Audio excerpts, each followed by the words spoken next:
Today, in this video, we are starting out in Dothan, Alabama. This video today is going to be a true crime story, and, well, it's actually like multiple different cases, all by the same person. The same person is responsible for these murders, but we're going to go to a couple of different locations today and talk about a couple of different murders. And because this one person did do a few bad things, right after the intro, we're just going to kind of jump right into it, because there's quite a bit that we need to get over in this video. So today we are in Dothan, and we are going to be talking about the murders of Mary Spivey and then Max and Johnine King. Max was a state trooper. Yeah.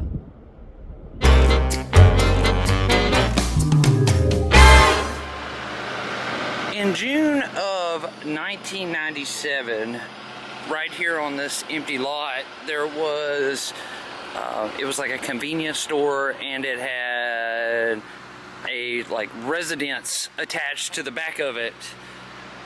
It was owned by a woman named Mary Spivey. She ran the gas station and lived in the residence out back.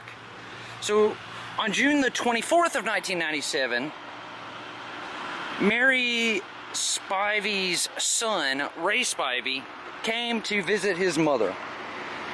When he arrived, he noticed that the back door, because the family would pull in and go back to the residence part, and he noticed that the back door was open.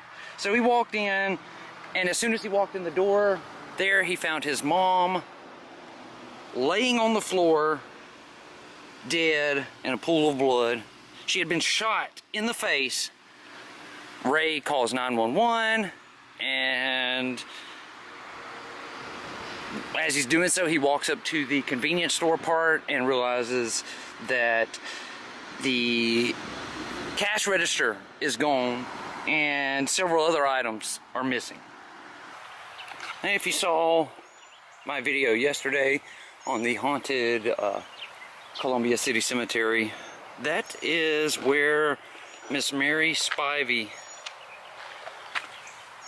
is laid to rest, right here next to her parents, James and Verna Mae Green. June 24th, 1997 is when she was murdered. So the police come and start investigating, trying to figure out what happened, who killed Mary Spivey. And obviously it was a robbery attempt, homicide, all in one kind of thing. Well, during their investigation, come to find out, earlier that morning, a Houston County sheriff had spotted Mary Spivey's green minivan driving down the road. It had hit a curb right in front of the sheriff, and the hubcap popped off. So the sheriff got out and picked up the hubcap, got back in his car, followed the green minivan, and it stopped. But at this time, no one knew that Mary Spivey had been murdered. This was earlier that morning, before Ray had found her body. The person who was driving the green minivan, which did belong to Mary Spivey, his name was Shaber Wimberly.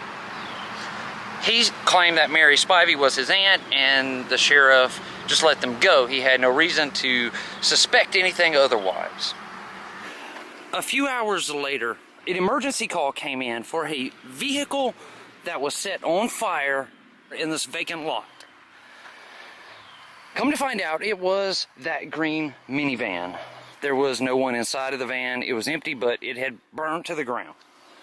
So detectives start putting together all of the pieces. After all of it happened with the green minivan in the morning, and then the burnt vehicle, and then Ray Spivey calls in and says that his mom has been shot and killed. They put it all together, and they immediately go looking for a Shaber Wimberly.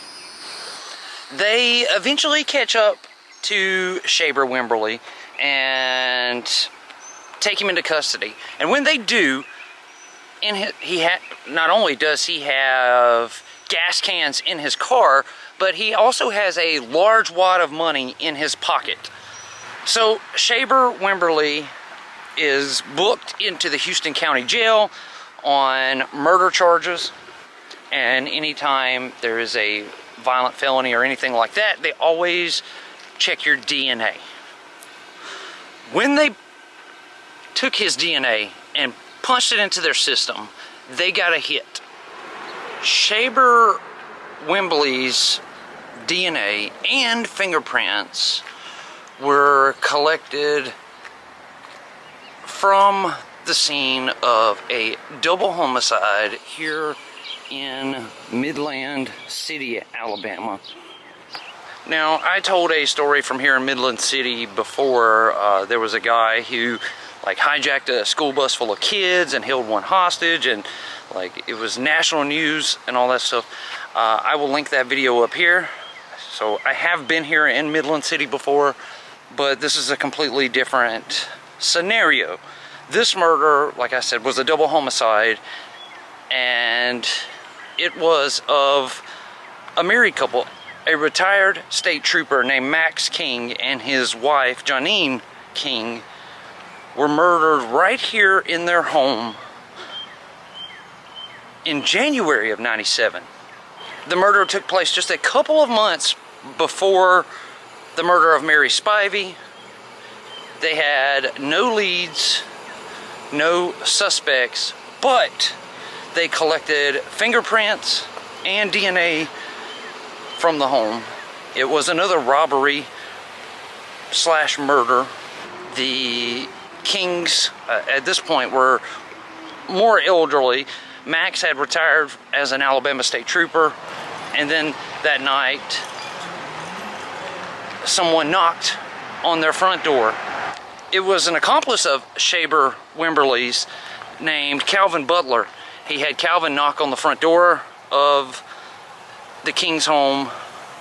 Their cars were parked out front here in the driveway, and their lights were on. They were watching TV. It was obvious to Wimberly and Butler that they were home, so Butler knocked on the door, and he used the guise that he was looking for someone. He knocked on the door, and when Max King answered, he said, "Is this such and such's house?" And he was like, "No." Then they forced their way into his home. They forced Mr. King to lay down on the floor in the living room right in front of the television, and they shot him in the head. And then